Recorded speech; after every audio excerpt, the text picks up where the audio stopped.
Dongeng legenda asal-usul Situ Bagendit. Cerita rakyat dari Jawa Barat.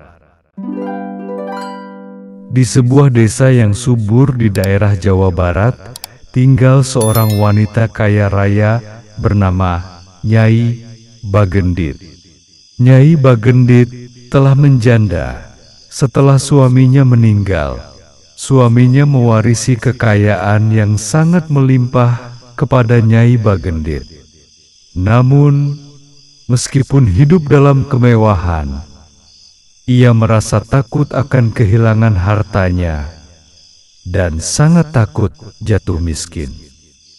Ketakutan ini membuatnya menjadi seorang yang kikir dan sangat pelit. Nyai Bagendit tidak pernah berbagi kepada siapapun, bahkan kepada warga desa yang sedang kesulitan. Ia dikenal sebagai sosok yang sombong, selalu memamerkan kekayaannya di hadapan orang lain. Bahkan jika ada orang yang meminjam uang darinya, ia akan mengenakan bunga yang sangat tinggi dan mengancam untuk mengambil harta milik orang tersebut jika mereka terlambat membayar hutangnya. Warga desa sering mengeluh karena perlakuan kasar dan tidak manusiawi yang diberikan oleh Nyai Bagendit, terutama jika mereka tidak mampu membayar utang tepat waktu. Nyai Bagendit memiliki para pengawal yang sering bertindak kasar untuk menagih hutang dari warga yang tidak mampu. Hal ini membuatnya tidak disukai oleh banyak orang di desa. Suatu hari, ketika Nyai Bagendit sedang bersantai di halaman rumahnya, menghitung uang dan emas yang ia miliki, datanglah seorang pengemis tua yang lusuh dengan tongkat kayu. Pengemis itu kehausan setelah menempuh perjalanan panjang dan memutuskan untuk meminta sedikit air. Dengan tampang sombong dan tidak peduli, Nyai Bagendit memandang pengemis itu dengan jijik. "Kau datang hanya untuk meminta air. Pergi dari sini.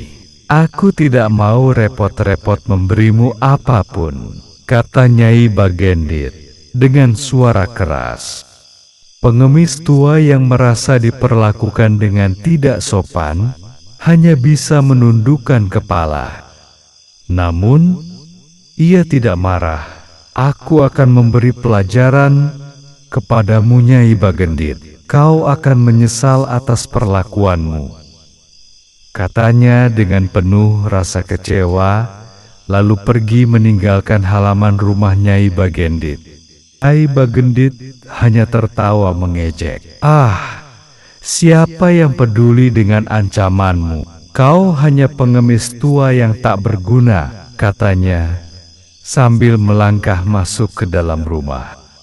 Namun, tanpa disadari, pengemis tua itu memiliki kekuatan yang luar biasa. Ia menancapkan tongkat kayunya di halaman rumah Nyai Bagendit, dan dengan segera sebuah kejadian luar biasa pun terjadi. Dengan kekuatan gaibnya, pengemis tua itu mencabut tongkat kayunya. Begitu tongkat itu tercabut, air mulai memancar keluar dari dalam tanah dengan deras.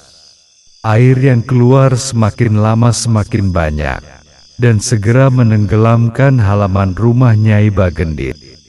Nyai Bagendit yang awalnya tidak menyadari apa yang terjadi, mulai melihat air merendam rumahnya. Ketika ia keluar dari rumah, ia terkejut melihat air semakin tinggi. "Apa yang terjadi? Kenapa rumahku mulai terendam?" teriak Nyai Bagendit panik. Melihat desa yang semakin tenggelam, Nyai Bagendit panik dan mencoba untuk menyelamatkan harta bendanya. Ia berlari menuju ruang penyimpanan emas dan membawa sekotak emas besar, berharap bisa melarikan diri ke tempat yang aman. Tolong bantu aku," teriaknya sambil mengangkat sekotak emasnya, berharap ada seseorang yang mau menolong. Namun, warga desa sudah lama melarikan diri. Semua orang telah menyelamatkan diri mereka sendiri, meninggalkan Nyai Bagendit sendirian. Tidak ada yang mendengar teriakannya. Desa yang dulunya makmur, kini berubah menjadi lautan air. Air terus menggenangi rumah Nyai Bagendit, dan dalam waktu singkat, desa tempatnya tinggal pun tenggelam sepenuhnya. Nyai Bagendit yang dulu hidup dalam kemewahan, kini tenggelam bersama seluruh hartanya. Sekotak emas yang ia bawa pun akhirnya tidak bisa menyelamatkannya dari musibah ini. Dalam sekejap, desa itu berubah menjadi danau yang luas, yang kini dikenal sebagai Situ Bagendit. Situ, yang dalam bahasa Sunda berarti danau. Situ Bagendit diambil dari nama Nyai Bagendit, wanita yang tenggelam bersama kekayaannya. Dari kisah Nyai Bagendit, kita bisa mengambil beberapa pelajaran berharga. Kisah ini mengajarkan kita bahwa kekayaan yang dimiliki seharusnya digunakan untuk kebaikan dan membantu orang lain, bukan untuk disimpan dengan cara yang egois. Nyai Bagendit yang terlalu fokus pada hartanya dan terlalu takut kehilangan kekayaan, akhirnya justru tenggelam bersama semua yang ia simpan. Tidak ada gunanya memiliki kekayaan yang melimpah jika kita tidak berbagi dengan sesama.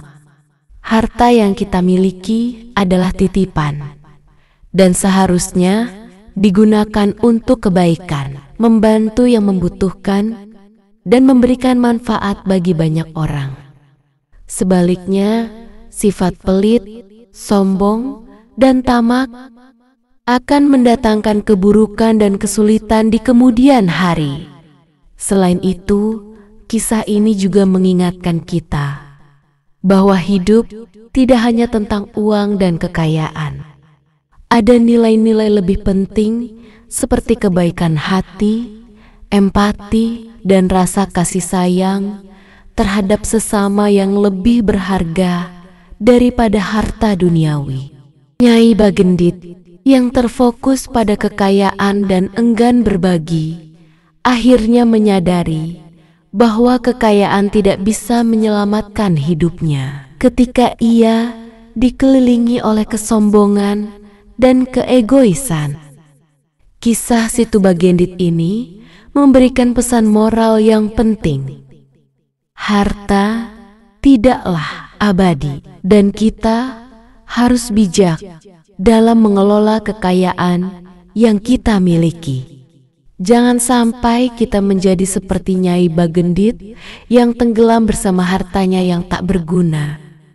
Sebaliknya, mari kita gunakan kekayaan kita untuk hal-hal yang lebih bermanfaat dan bermakna, baik untuk diri kita sendiri maupun untuk orang lain.